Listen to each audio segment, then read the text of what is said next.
Novel پاکیشیا club مصنف مظہر کلیم M اے episode 7۔ لڑکی اچھل اچھل کر الماری کی طرف بڑھ رہی تھی۔ ٹائیگر تیزی سے مڑا اور پھر مڑتے ہوئے دروازے سے باہر نکل گیا۔ تھوڑی دیر بعد وہ بے تحاشا انداز میں سیڑھیاں اترتا ہوا ہوٹل کے ہال میں پہنچا اور پھر چند ہی لمحوں میں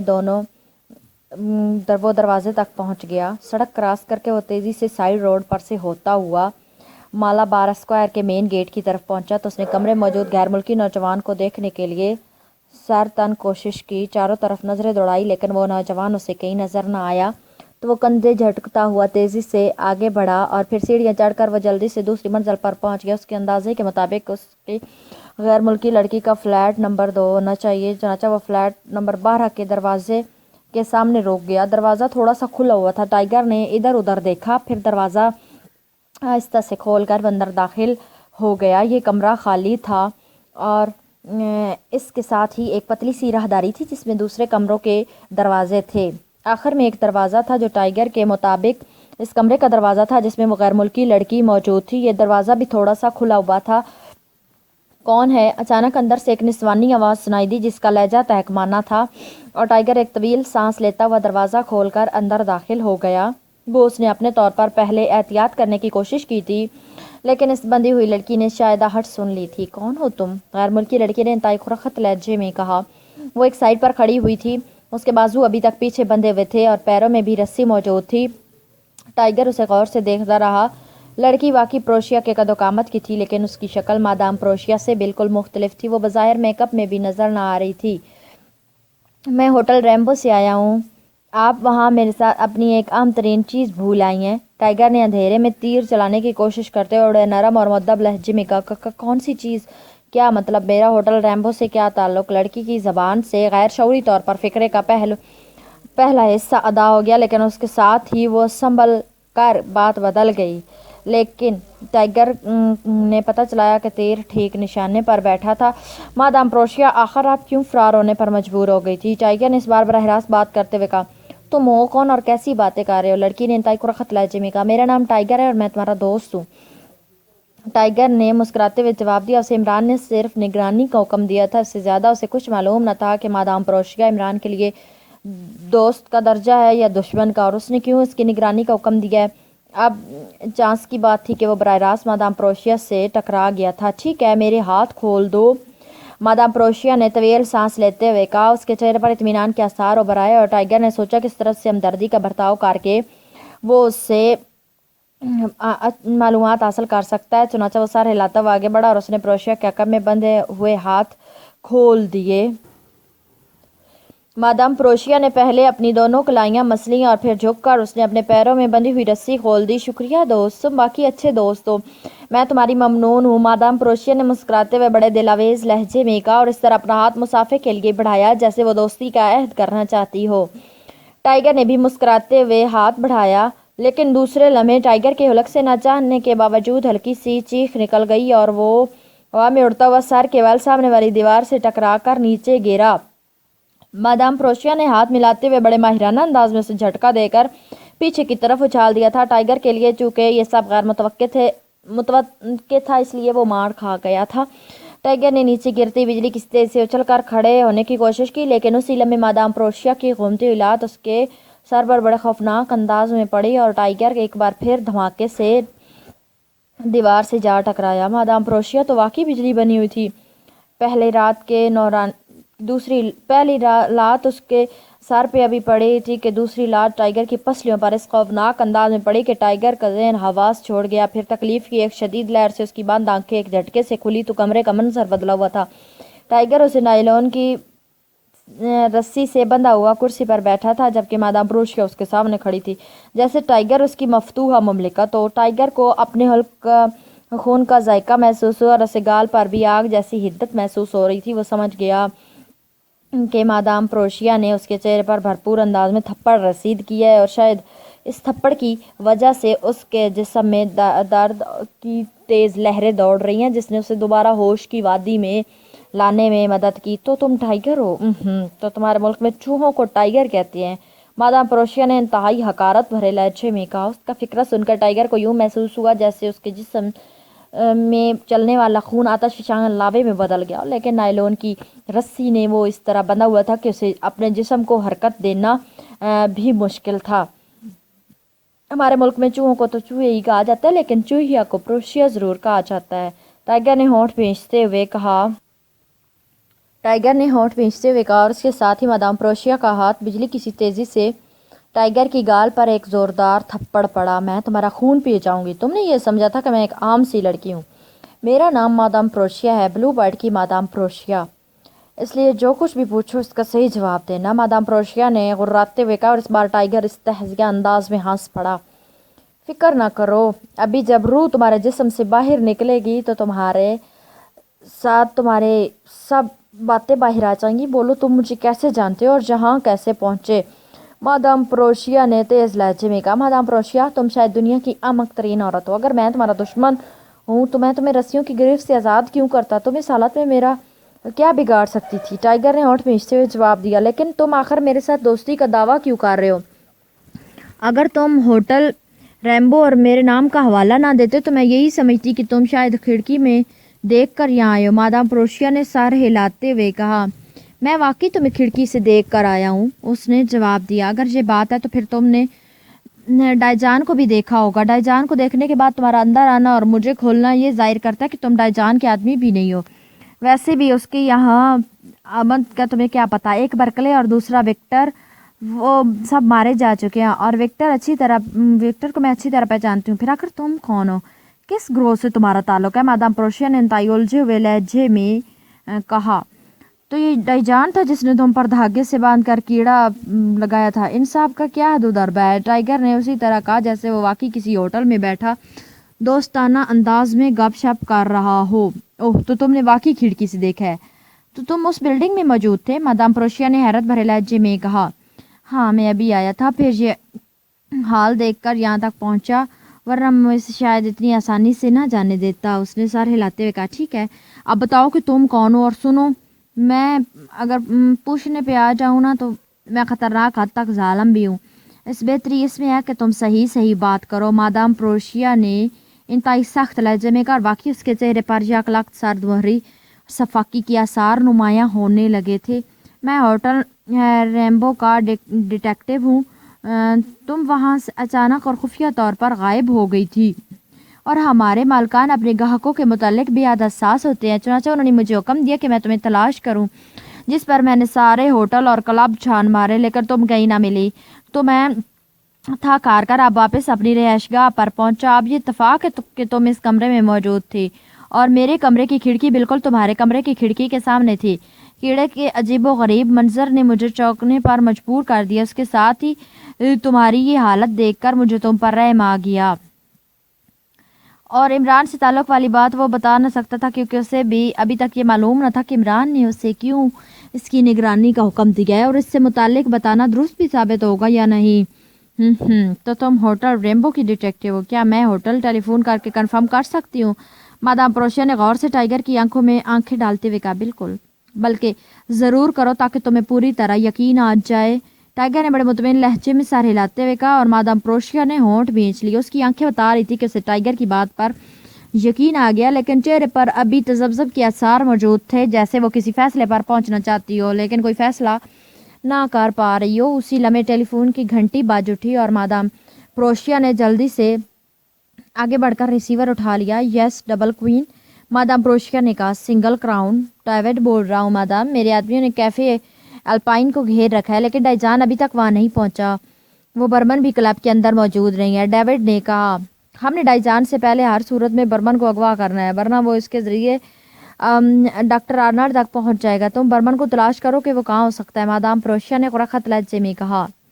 وہ اپنی رہائش گاہ پر بھی موجود نہیں، اگر آپ حکم کریں تو ہم کھل کر سامنے آ جائیں، اس طرح یقیناً اس کے آدمیوں سے ہم برمن کا پتہ حاصل کر لیں گے۔ دوسری طرف سے بولنے والے نے کہا، تو اب کھل کر سامنے آنے میں کیا کسر باقی رہ گئی ہے؟ سنو، میں خود پوائنٹ 2 پر پہنچ رہی ہوں، تم برمن کو لے کر ابھی آ جانا تاکہ اس سے پوچھ گچھ اطمینان سے ہو سکے۔ مادام پروشیا نے کہا، یس مادام۔ دوسری طرف سے کہا گیا، اگر ڈائجان رکاوٹ پیدا کرنے کی کوشش کرے تو اسے گولی مار دینا، اب اس کا زندہ رہنا ہمارے لیے مناسب نہیں ہے، مادام پروشیا نے کہا۔ یس مادام، دوسری طرف سے کہا گیا، اور مادام پروشیا نے سر ہلاتے ہوئے ریسیور رکھ دیا۔ مجھے یقین آ گیا کہ تم اس معاملے میں ملوث نہیں ہو، اس لیے میں تمہیں زندہ چھوڑ کر جا رہی ہوں۔ بہرحال تم نے آ کر میرے ہاتھ کھول کر میرے گروپ کی مدد کی اور مجھے اپنے ساتھی کو فون کرنے کا موقع مل گیا ہے، اور میں ڈائزان کے فوری طور پر مقابلے پر آنے کے قابل ہو سکی ہوں، ورنہ میرے یہاں قید رہنے سے ڈائجان واقعی فائدہ اٹھا جاتا۔ لیکن ایک بات بتا کے جاؤں کہ تم نے ہمارے متعلق ٹو لینے کی کوشش کی تو پھر گولیوں سے چھلنی کر دیے جاؤ گے۔ مادام پروشیا نے انتہائی سخت لہجے میں کہا۔ وہ سیدھی میز کی طرف بڑھ گئی جس کے نیچے اس کا بیگ موجود تھا۔ اس نے بیگ اٹھاتے سے دروازہ کھول کر باہر راہداری میں چلی گئی۔ ٹائیگر نے ایک طویل سانس لیا۔ وہ واقعی بری طرح پھنس گیا تھا، لیکن کم از کم اسے دو عام کلیو مل گئے تھے، ایک تو ڈائجان کا اور دوسرا برمن ہوٹل کے مالک برمن کا۔ اب وہ یہ سوچ رہا تھا کہ آزاد ہو کر سب سے پہلے ایکس 2 سے بات کرے تاکہ اس سے مزید احکامات حاصل کر کے وہ صحیح معنوں میں میدان میں اتر سکے۔ اس کے ساتھ ساتھ اس مادام پروشیا کو بھی بتانا چاہتا تھا کہ ٹائیگر ٹائیگر ہی ہوتا ہے، چوہا نہیں ہوتا۔ لیکن فی الحال وہ مجبور بیٹھا ہوا تھا کیونکہ رسیاں اس مہارت سے باندھی گئی تھی کہ واقعی اس کے لیے سوائے سر اور گردن کے باقی جسم کے حصے کو معمولی سی حرکت دینا بھی ناممکن ہو گیا تھا۔ بلیک زیرو کی آنکھیں ایک جھٹکے سے کھلی اور اس کے ساتھ ہی اسے محسوس ہوا جیسے اس کے جسم کی ایک ایک ہڈی ٹوٹ چکی ہو۔ پورا جسم پکے ہوئے پھوڑے کی طرح دکھ رہا تھا، لیکن اس کے ساتھ ہی اسے یہ اطمینان ہو گیا تھا کہ وہ بہرحال زندہ ہے، ورنہ بے ہوش ہوتے وقت اسے چھت کے اس بھاری بلاک نے جس طرح دبایا تھا اس سے اس کے ذہن میں آخری احساس ہی پیدا ہوا تھا کہ اب اس کی آنکھ کم از کم دنیا میں نہ کھول سکے گی۔ وہ اس وقت ایک لوہے کی کرسی پر بیٹھا ہوا تھا اور لوہے کی کرسی پر اس کے جسم کو رسیوں سے باندھ دیا گیا تھا۔ اس نے گردن گھما کر ارد گرد کا جائزہ لینا شروع کر دیا تو اس نے دیکھا کہ اس سے ایک قدرے تنگ اور چھوٹی چھت کے کمرے میں موجود ہے جس میں سوائے لوہے کی بنی ہوئی اس جیسی چند کرسیوں کے اور کوئی چیز موجود نہ ہے۔ کمرے کا اکلوتا دروازہ بھی لوہے کے کا تھا اور بند تھا۔ اوپر چھت کے قریب ایک روشن دان تھا جس کے اندر لوہے کی سلاخیں فٹ تھی۔ روشن دان کا سائز اور اس کا انداز دیکھ کر وہ سمجھ گیا کہ اس وقت کسی قید خانے میں ہے، لیکن یہ قید خانہ زمین سے زیادہ گہرا نہ تھا کیونکہ روشن دان سے اس سے باہر ٹریفک چلنے کا ہلکا ہلکا شور سنائی دے رہا تھا۔ اس کا مطلب تھا کہ روشن دان کے باہر سڑک تھی۔ بلیک زیرو نے ہونٹ بھینچ کر سب سے پہلے اپنے آپ کو ان رسیوں سے آزاد کرانے کا فیصلہ کیا۔ رسیاں اس کی گردن کے نچلے حصے سے لے کر پیروں تک اس طرح باندھی گئی تھی جیسے اس کے جسم کے گرد جال سا بن دیا گیا ہو۔ بلیک زیرو کے لیے بظاہر تو حرکت کرنا ناممکن تھا، لیکن چونکہ یہ رسیاں موٹی تھی اس لیے بلیک زیرو کو امید تھی کہ ان رسیوں کو ڈھیلا کیا جا سکتا ہے۔ باریک رسیاں ہوتی تو وہ ڈھیلی نہ ہو سکتی تھی کیونکہ ان میں لچک زیادہ ہوتی تھی۔ بلیک زیرو نے پورا زور لگا کر اپنے جسم کو آگے کی طرف کرنے کی کوشش کی، اس طرح اس کے پھوڑے کی طرح دکھتے ہوئے جسم میں درد اور تکلیف کی لہریں گپڑ گئی، لیکن بلیک زیرو نے ہونٹ بھینچ کر ان پر قابو پایا اور اپنی کوشش جاری رکھی۔ آہستہ آہستہ اس کے جسم نے قدرے زیادہ حرکت کرنی شروع کر دی۔ اس کا مطلب تھا کہ رسیاں ڈھیلی پڑ گئی ہیں۔ مسلسل کوشش اور جسم میں بے پناہ تکلیف کی وجہ سے وہ نہ صرف ہانپنے لگا تھا بلکہ اس کا ذہن بھی بری طرح چکرانے لگ گیا تھا، لیکن بلیک زیرو اپنی قوت ارادی کی بنا پر اپنے آپ کو قابو میں رکھنے میں کامیاب رہا، اور چند لمحوں بعد جب اس نے اپنے جسم کو ایک زوردار جھٹکے سے آگے بڑھایا تو اس کے اوپر والے جسم اور رسیوں میں اتنا خلا بہرحال پیدا ہو گیا کہ وہ اپنے دونوں بازو اوپر کو اٹھا کر ان رسیوں سے باہر نکال سکتا تھا۔ چنانچہ تھوڑی سی کوشش کے بعد وہ اپنے دونوں بازوؤں ان رسیوں سے آزاد کرانے میں کامیاب ہو گیا۔ وہ چند لمحے اطمینان سے بیٹھ کر لمبے لمبے سانس لیتا رہا، پھر اس نے ہاتھوں کی مدد سے اوپر والی رسی کو کرسی کی پشت کی دونوں سائڈوں سے اوپر کھسکانا شروع کر دیا۔ رسیاں پہلے ہی قدرے ڈھیلی پڑ گئی تھی، اس لیے تھوڑی سی کوشش کے بعد وہ رسی کو کرسی کی پشت سے اوپر کھینچ لینے میں کامیاب ہو گیا۔ اب عقب میں موجود گانٹھ اس کے ہاتھوں میں آ چکی تھی، چنانچہ اب اسے کھول لینا اس کے لیے کوئی مشکل نہ تھا، اور گانٹھ کھل جانے کے بعد اسے ان رسیوں سے آزاد ہونے میں چند منٹ سے زیادہ نہ لگے اور وہ ایک جھٹکے سے کھڑا ہو گیا۔ ایک بار تو اس کا جسم لڑکھڑا گیا، لیکن پھر اس نے اپنے آپ پر قابو پا لیا۔ اس کے جسم میں اس وقت واقعی بے پناہ تکلیف کی لہریں اٹھ رہی تھی۔